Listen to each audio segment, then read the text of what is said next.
महाराज बलि अपने गुरुदेव से कह रहे हैं, गुरुदेव हम देवताओं को मार नहीं सकते क्योंकि उन्होंने अमृत पिया है। जो अमृत पीता है वो अमर हो जाता है।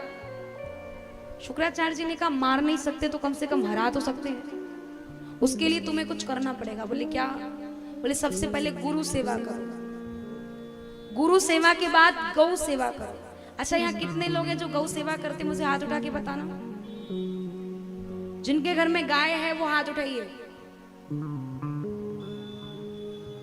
सोच में पड़ गए, बहुत लोगों ने हाथ उठाए थे इसलिए कि हम लोग गाय और भैंस की सेवा करते हैं, परंतु सच्चाई है ये देखिए, पशु तो दोनों है, पर जितनी सेवा गौ माता की करने से गोपाल प्रसन्न होते हैं ना, उतना किसी और की सेवा से प्रसन्न नहीं होते। दूसरी बात, गौ माता की सेवा हर किसी को करनी भी चाहिए। सेवा कैसी होती है?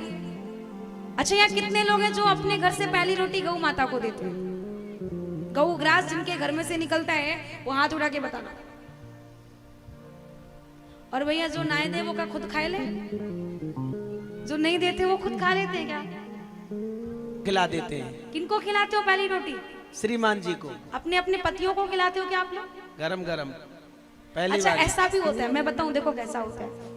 कभी कभी ऐसा होता है कि जो आपके घर में है उनको किसी काम से बाहर जाना है, आपने कहा कि गरम गरम रोटियां बन रही हैं जल्दी जल्दी खा लो, तो पहली के चक्कर में, गरम गरम के चक्कर में श्रीमान जी गाय की रोटी को खा लेते हैं। अब कहा क्या जाता है? बोले जैसा खाओगे अन्न वैसा बनेगा मन। और उन्होंने गाय की रोटी खाई तो उनका स्वभाव कैसा हो गया? सीधा साधा, बोला एकदम गाय जैसा।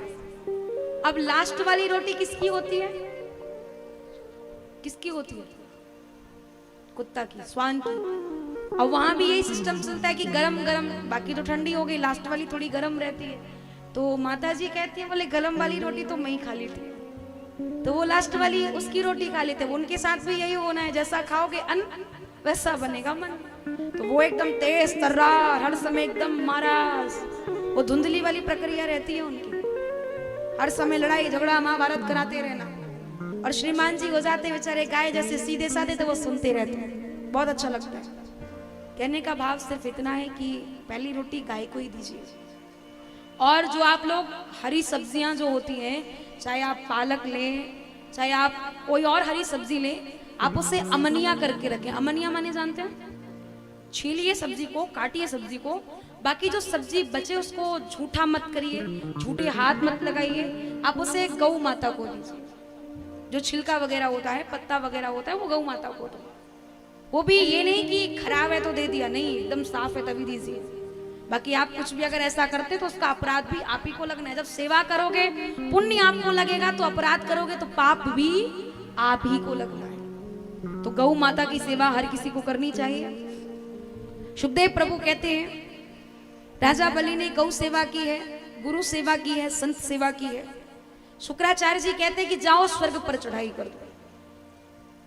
राजा बलि ने स्वर्ग पर चढ़ाई की, केवल स्वर्ग को ही नहीं अपितु त्रिलोकी को अपने कब्जे में कर लिया है। और जैसे त्रिलोकी को अपने कब्जे में किया, शुक्राचार्य जी ने आदेश किया, राजा बलि ने त्रिलोकी को अपने कब्जे में किया। देवता मारे मारे डोल रहे।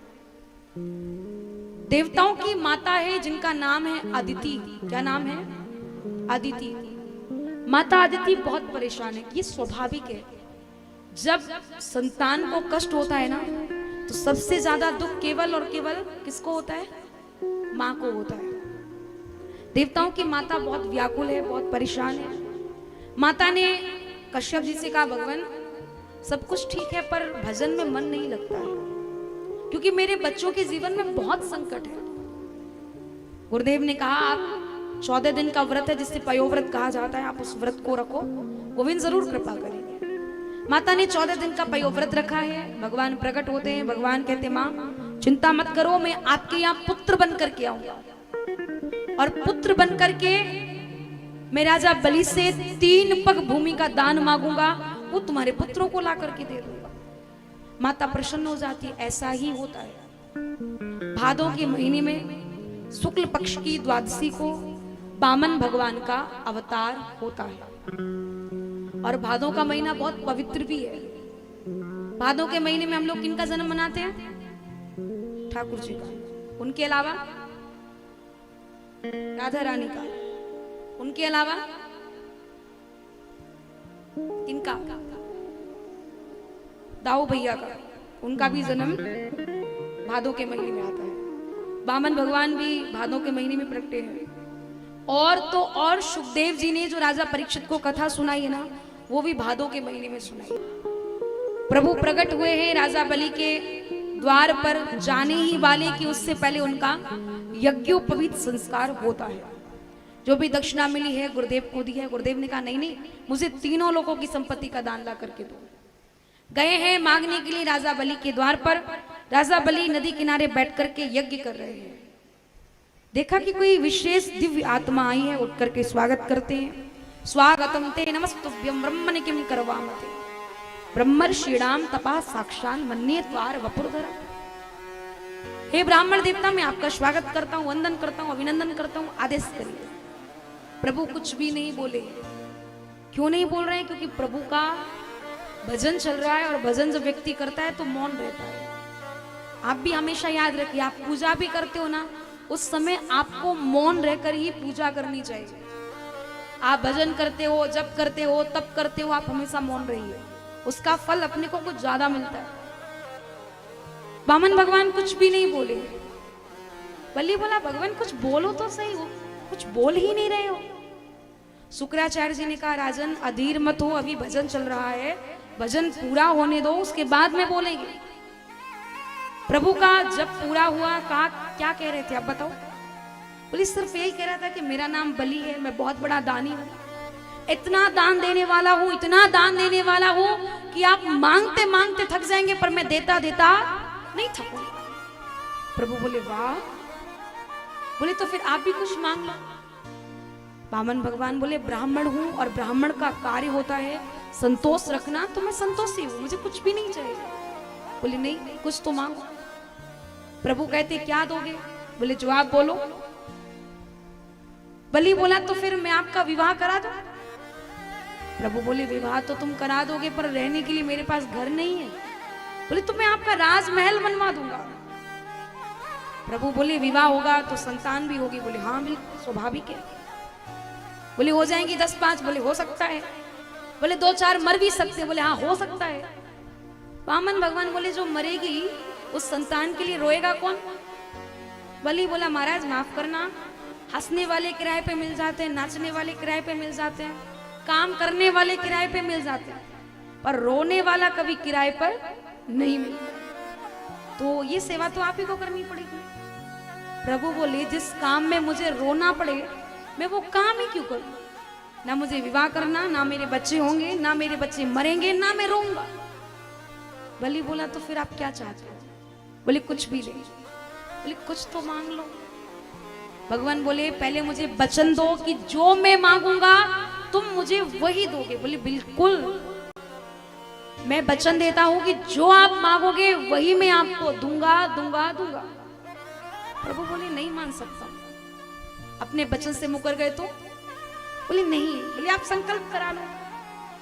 जैसे ही संकल्प की बात आती है शुक्राचार्य जी समझ जाते हैं कि ये कोई साधारण नहीं है। ध्यान लगा करके देखते हैं तो याद आता है ऐसा वैरोचने साक्षात भगवान विष्णु रव्यय कश्यप आदितिर जातो देवानाम कार्य साधक। ये कोई बामन नहीं, ये तो पूरे 53 है। भगवान नारायण जो देवताओं की रक्षा करने के लिए बामन बनकर के आए। शुक्राचार्य जी ने कहा राजन मना कर दो, हमें कोई दान नहीं देना है। बलि बोला अगर मना करूंगा तो झूठ बोलूंगा तो पाप लगेगा। शुक्राचार्य जी ने कहा कई स्थान ऐसे होते हैं जहां झूठ बोलने से पाप नहीं लगता है।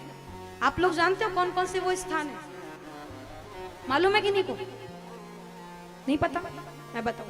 पहला स्थान, अगर आपके प्राण संकट में हो आप झूठ बोल दो, आपको पाप नहीं लगेगा। कहीं गौ माता की हत्या होने जा रही हो, आप झूठ बोलो तो आपको पाप नहीं लगेगा। किसी कन्या का विवाह होने जा रहा हो, अगर आप झूठ बोल दो तो पाप नहीं लगेगा। मैं बताऊं कैसे? एक बार एक रिश्ते की बातें चल रही थी, तो बेटा वालों ने बेटी वालों से पूछा, बोले आपकी बेटी कैसी है? बेटी वाले बोले हमारी बेटी तो ऐसी है कि एक ही पैर से सारा काम कर देती है, दूसरे की तो जरूरत ही नहीं पड़ती है। बेटी वालों ने बेटा वालों को पूछा कि आपका बेटा कैसा है? बोले हमारा बेटा ऐसा है कि एक ही आंख से पूरी दुनिया को देख लेता है, दूसरे की जरूरत ही नहीं पड़ती है। ऐसा ही हुआ, रिश्ता पक्का हो गया। अब जैसे रिश्ता पक्का हुआ, विवाह के समय वर और वधू मंडप में बैठे हैं, देखा कि लड़की की एक टांगी नहीं है, एक पैर ही नहीं है, और लड़का की एक आंख ही नहीं। बोले ये तो आपने झूठ बोला। बोले हमने कहाँ झूठ बोला था, हमने तो सच ही बोला था। हमने तो पहले ही कहा था कि हमारी लड़की एक ही पैर से सारा काम करती है, दूसरे की तो जरूरत ही नहीं पड़ती। बोले हमने भी तो ठीक ही बोला था कि हमारा बेटा एक ही आंख से पूरी दुनिया को देखता है, दूसरे की जरूरत ही नहीं पड़ती। तो कभी कभी ऐसा भी होता है, ये सब चलता रहता है। कहने का भाव, सुखदेव प्रभु बताते हैं कि कई स्थान ऐसे जहां झूठ बोलने से पाप नहीं लगता। बलि बोला भगवान आप मुझे रोको मत, मुझे दान देने दो। संकल्प के लिए जल लेकर आए हैं और जल पात्र की नली में शुक्राचार्य जी जाकर के बैठ गए हैं। जल निकालते हैं, जल ही नहीं निकल रहा है। भगवान बोले शायद पुराना पात्र लेकर के आ गए। प्रभु समझ चुके, अपने आसन में से कुशा निकाली और कुशा निकाल करके जल पात्र की नली में डाली है, और उस जल पात्र की नली में शुक्राचार्य जी बैठे हैं, और शुक्राचार्य जी की आंख में जाकर के वो कुशा लगती है और शुक्राचार्य जी की एक आंख फूट जाती है। कहते हैं कभी भी ब्राह्मण के कार्य में बाधा नहीं बनना चाहिए। अगर आप बनते हो तो आपको कहीं ना कहीं शुक्राचार्य जी जैसा ही फल मिलेगा। सुखदेव प्रभु बताते हैं राजा बलि ने कहा भगवान अब तो आपका संकल्प ही हो गया, जो आप चाहते हो वो मांग लो। प्रभु बोले अगर तुम्हारी ऐसी इच्छा है तो ठीक है, मैं मांग लेता हूं। बामन भगवान बोले अगर मुझे कुछ देना चाहते हो तो मात्र और मात्र 3 पग भूमि का दान दे दो। जैसे कहा 3 पग भूमि महाराज। बलि कहता है न 4 न 5, केवल 3। अरे 3 में तो अच्छे से बैठ भी नहीं पाओगे, बढ़ा लो, जितना बढ़ाओगे दे दूंगा। बोले नहीं नहीं, न 2.25 न 3.25। प्रभु ने नापना प्रारंभ किया। एक पैर में आकाश मंडल को नापा है, दूसरे पैर में भूमंडल, और तीसरे चरण में पूछा कि मैं तीसरा चरण कहां रखूं? तुम्हारी बात तो झूठी होगी, तुम्हारे पास तो कुछ भी नहीं है।